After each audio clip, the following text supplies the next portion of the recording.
ज़रा भारत के आधुनिक इतिहास को टटोलते हैं, जहाँ सामाजिक बुराइयाँ, खासकर नारी के प्रति अत्याचार समाज में भरे पड़े थे। सती प्रथा से लेकर बाल विवाह तक, दहेज प्रथा से लेकर विधवा पुनर्विवाह तक, पर्दा सिस्टम जैसे बंदिशें स्त्रियों के वजूद को नकारते थे। अपना भाव व्यक्त करना तो छोड़िए, उन्हें तो बोलने की भी आज़ादी नहीं थी। तो ऐसे में दोस्तों, विद्रोह होना भी स्वाभाविक था। वे कहते हैं ना, अति बंदिशें भी इंसान को ज्वालामुखी बना देती हैं, जिसमें विस्फोट होना तो स्वाभाविक होता है। और समाज जिसे हम ब्रह्म समाज, आर्य समाज, प्रार्थना समाज, रामकृष्ण मिशन, सत्य शोधक समाज, विश्व भारती, अभिनव भारत, देव समाज, भारत समाज सेवा के नाम से जानते हैं, एक ऐसी ही विस्फोटक बनी जिसका उद्देश्य भारतीय समाज में धार्मिक एवं सामाजिक सुधार लाना था। परंतु इनके संगठन में भी काफ़ी मतभेद पाया गया। सदीनामा का 16 मार्च 2022 का संपादकीय ब्रह्म समाज मतभेदों का इतिहास ऐसे ही एक समाज के संस्थापन को विस्तृत करता आप श्रोतागणों को ब्रह्म समाज के इतिहास के करीब पहुंचाता है। इसे लिखा है हमारे अतिथि संपादक विवेक आर्या ने। तो एक बार फिर दोस्तों, सुमिता चक्रवर्ती संग आप भी यह संपादकीय सुने और अच्छा लगे तो लाइक और शेयर ज़रूर करें, और चैनल के साथ जुड़े रहने के लिए चैनल को सब्सक्राइब करना बिल्कुल ना भूलें। तो आइए अब संपादकीय सुनते हैं। सुप्रसिद्ध कवि रविंद्रनाथ ठाकुर के पिता महर्षि देवेंद्रनाथ ने राजा राम मोहन राय की ब्रह्म समाज की विरासत को आगे बढ़ाया, पर उनके कामों की विशेषता ये रही कि उन्होंने वेदों के अध्ययन को एक अविभाज्य अंग माना। उनके अनुसार प्राचीन हिंदू धर्म ग्रंथों में हिब्रू धर्म ग्रंथों से भी अधिक जोश और उत्साह से एकेश्वरवाद का प्रतिपादन किया गया है।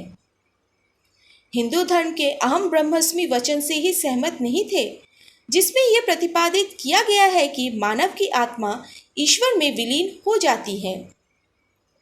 उन्हें यह कल्पना ही अगम्य गूढ़ प्रतीत हुई कि पुजारी और इन दोनों का अस्तित्व एक हो जाता है। आदि ब्रह्म समाज के नेता महर्षि देवेंद्रनाथ ठाकुर 1817 से 1905 स्वामी दयानंद सरस्वती जी से 8 वर्ष बड़े थे। आपने ही प्रयाग के कुंभ मेले में उन्हें कोलकाता पधारने का निमंत्रण दिया था। उसी समय स्वामी जी ने देवेंद्रनाथ जी के सामने कोलकाता में वेद विद्यालय की स्थापना का अनुरोध किया था। यहाँ हमें यह स्मरण रखना चाहिए कि श्री देवेंद्रनाथ ठाकुर ने कुछ विद्यार्थियों को वेद पढ़ने के लिए काशी भेजा था। स्वामी जी को कोलकाता पहुंचने पर हावड़ा रेलवे स्टेशन से लाकर प्रमोद कानन नामक उद्यान में ठहराया गया। वहां पर लगे देवेंद्रनाथ जी के चित्र देखकर स्वामी दयानंद जी ने कहा था, इनका झुकाव तो स्वाभाविक रूप से ऋषित्व की ओर ही दिखलाई देता है।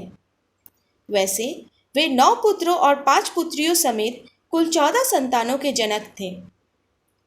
स्वामी जी के कोलकाता पहुंचने के 5 दिन बाद रविवार 22 दिसंबर 1872 को देवेंद्रनाथ ठाकुर के क्रमशः प्रथम और तृतीय पुत्र सर्वश्री द्विजेंद्रनाथ और हेमेंद्रनाथ के स्वामी जी महाराज केदारनाथ उनके डेरे पर पहुंचने का लिखित रूप में प्रमाण मिलता है। संभव है इससे पूर्व भी वे एकाधी बार उनसे मिलने गए होंगे।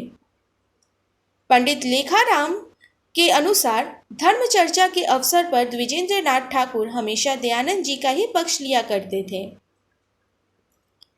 मंगलवार 21 जनवरी 1873 को ब्रह्म समाज के त्रिदिव्य मेघोत्सव वार्षिकोत्सव समापन समारोह पर महर्षि के ज्येष्ठ पुत्र श्री द्विजेंद्रनाथ ही स्वामी जी को उनके डेरे से जोराशंको राजवाड़ी मोहल्ले में स्थित अपने पिताश्री के ठाकुरवाड़ी नामक घर पर आगवानी करते हुए लेकर पधारे थे। तत्कालीन दृश्य का वर्णन करते हुए मराठी साहित्यकार स्वर्गीय प्राचार्य शिवाजी राव भोसले जी ने लिखा है, देवेंद्रनाथ जी का वो जोराशंको स्थित ठाकुरवाड़ी आगंतुकों की भीड़ से भरी हुई थी। सारा वातावरण प्रसन्न था। महर्षि दयानंद और महर्षि देवेंद्रनाथ आपस में मिलने वाले थे। इन दोनों महापुरुषों के मिलाप का दृश्य आंखें भर भर कर देखने के लिए बहुत से लोग पहले ही आकर बैठे थे। दयानंद आए, सभी ने उठकर सम्मान किया। स्वामी जी निर्दिष्ट स्थान पर विराजमान हुए। देवेंद्र जी ने अपने पुत्रों को आज्ञा दी। उन्होंने सामने आकर वेद मंत्रों का मधुर सुंदर स्वर में गायन किया, जिसे सुनकर स्वामी जी संतुष्ट हुए। उन्होंने आशीर्वाद के लिए हाथ उठाया। तब उनके पास खड़ा था कल का महाकवि देवेंद्रनाथ जी का प्रिय रवि। तत्कालीन 12 वर्षीय रविंद्रनाथ ठाकुर अपने संस्मरणों में लिखते हैं, स्वामी जी के उज्जवल तेजस्वी चक्षु, उनके मुखमंडल पर सुशोभित होने वाली प्रसन्नता, उनका तेजस्वी विवेचन वार्तालाप, उनका सादा रहन सहन और उनकी उदार विचारधारा, उनका समग्र व्यक्तित्व हमारे मन में अनेक प्रकार की भावनात्मक तरंगों का निर्माण कर गया। दयानंद जी की इस कोलकाता यात्रा में न जाने कितने बंगभूमि के सपुत्रों ने उन्हें अभिवादन किया। दयानंद जी के अधिकार और योग्यता को पहचान कर नगर के सभी क्रियावान पुरुष उनसे मिलने बिना न रह पाए। यह एक आश्चर्य की बात थी कि एक विरक्त के संन्यस्त के निष्काचन यति के दर्शनार्थ महापुरुष भी पंक्तिबद्ध खड़े हो गए थे। उनके दर्शन के लिए सामान्य लोगों की उत्सुकता तो चरम सीमा पर ही पहुंच गई थी। इस अवसर पर स्वामी जी ने वेद और ब्रह्म समाज विषय पर अपनी विचारधारा का प्रतिपादन किया। वे जीना चढ़कर ठाकुरबाड़ी की तीसरी मंजिल पर भी गए। महर्षि देवेंद्र ने स्वामी जी से घर के ऊपरी हिस्से में रहने का अनुरोध किया, पर घर परिवार और भीड़भाड़ से दूर एकांत में साधनारत रहने वाले स्वामी जी ने उसे अस्वीकार कर दिया। श्री केशव चंद्र सेन की तुलना में महर्षि देवेंद्रनाथ ठाकुर स्वामी दयानंद जी के विचारों से अधिक नजदीक थे। केशव का झुकाव बाइबल की ओर था तो देवेंद्रनाथ का झुकाव वेद की ओर। ब्रह्म समाज में मतभेद होने के कारण देवेंद्रनाथ ने आदि ब्रह्म समाज की स्थापना की, तो केशव चंद्र सेन ने नव विधान समाज की। स्थूल रूप में दोनों ही ब्रह्म समाज के नेता के रूप में ही लोकप्रिय प्रसिद्ध हुए। बाबू केशव चंद्र सेन भी महर्षि के देवभाष्य मासिक के ग्राहक थे और महर्षि देवेंद्रनाथ ठाकुर के ज्येष्ठ सुपुत्र बाबू द्विजेंद्रनाथ ठाकुर के पते पर भी वेदभाष्य मासिक पहुंचता था। उनकी ग्राहक संख्या 57 थी। महर्षि देवेंद्रनाथ ने शांति निकेतन की स्थापना से पूर्व ब्रह्मचार्य आश्रम की स्थापना की थी।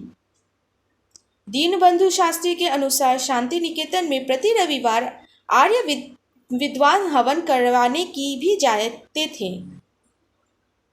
तो ये था दोस्तों 16 मार्च 2022 का संपादकीय, जिसका शीर्षक है ब्रह्म समाज मतभेदों का इतिहास।